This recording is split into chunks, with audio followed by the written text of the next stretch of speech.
ada yang kena kanser, tumor, leukemia, sis, ketumbuhan. Jadi saya nak ajar pada tuan-tuan, kalau saya mati pun, saya rasa puas hati. Ilmu ni saya tak simpan untuk saya seorang. Baik, jadi kalau anak kita, siapa-siapa pun yang ada penyakit yang saya sebut tadi, seboleh-bolehnya pergilah umrah. Pilah dengan siapa pun, pilah. Tetapi masa tuan-tuan nak buat tawaf, di sini lampu hijau, tiang hijau, lampu hijau. Kita nak masuk niat tawaf. Ni hijir, Hajarul Aswad, yang ni lampu hijau. Bila tuan-tuan niat saja tawaf, tuan-tuan mula membaca surah Al-Fil. Alam tara kaifa fa'ala rabbuka bi ashabil fil. Berapa banyak nak baca ustaz? 1000 kali. Sepanjang tawaf. Mana nak habis ustaz? Makcik dapat 100 je ustaz. Tak apa.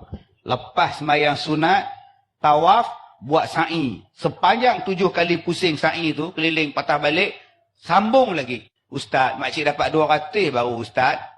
Tak apa, sepanjang makcik duduk di Mekah, 6 hari di Mekah, dalam masjid, dalam hotel, baca surah Al-Fil. Dalam situ ada satu ayat, nama dia Tarmihim bihijaratim min sijil.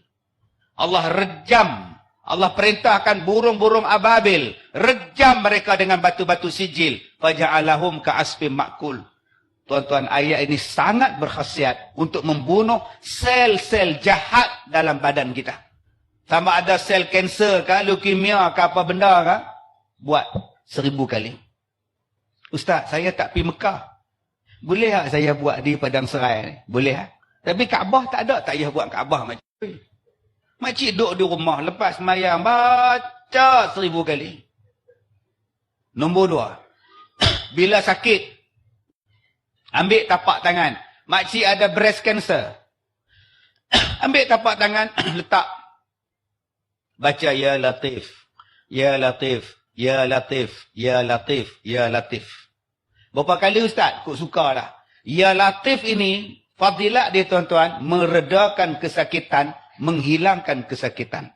Nama dia painkiller, nama dia. Tak payah nak telan painkiller. Ya Latif, Ya Latif. Jadikan amalan zikir seharian. Nombor 3, yang ketiga. Ni nama dia air minuman. Makcik, pakcik, abang akak yang ada kanser dan sebagainya tadi, nak minum air, ambil air, letak. Nak makan beras, letak beras, letaklah kepada makanan, bacakan kepada makanan tadi, surah Ar-Ra'du. Sampai habis satu surah. Dan makan, minumlah yang kita dah baca dengan surah Ar-Ra'd. Jadikan amalan kita.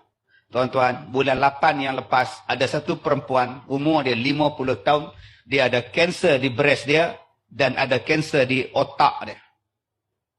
Doktor nak potong buang kanser dia. Doktor nak belah kepala dia. Dia main jumpa saya, dia telefon, minta saya datang melawat dia. Saya pergi. Saya kata, sabar sat dulu kak.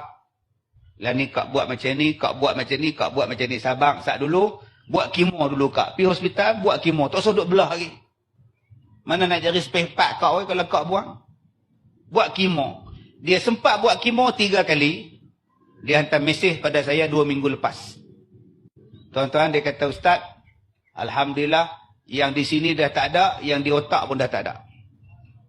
MRI dah buat, CT scan dah buat, tak ada kanser. Saya kata, habis tu, kemo kena buat lagi. Doktor kata, kena buat lagi lah, cukup ke 6 kali. Buatlah, ikutlah cakap doktor. Tapi akak kena buat lagi yang saya sebut, amalkan terus. Tuan-tuan, doktor tanya pada dia, makan ubat kampung kah? Di mana berubat? Nurse main bisik, berubat ke mana? Saya cakap kat dia, kak, bagi tahu kat mereka, Quran itu menyembuhkan. Al-Quran itu ubat dan penawar. Wa nunazzilu minal Quran ma huwa syifa wa rahmah, ubat dan rahmat.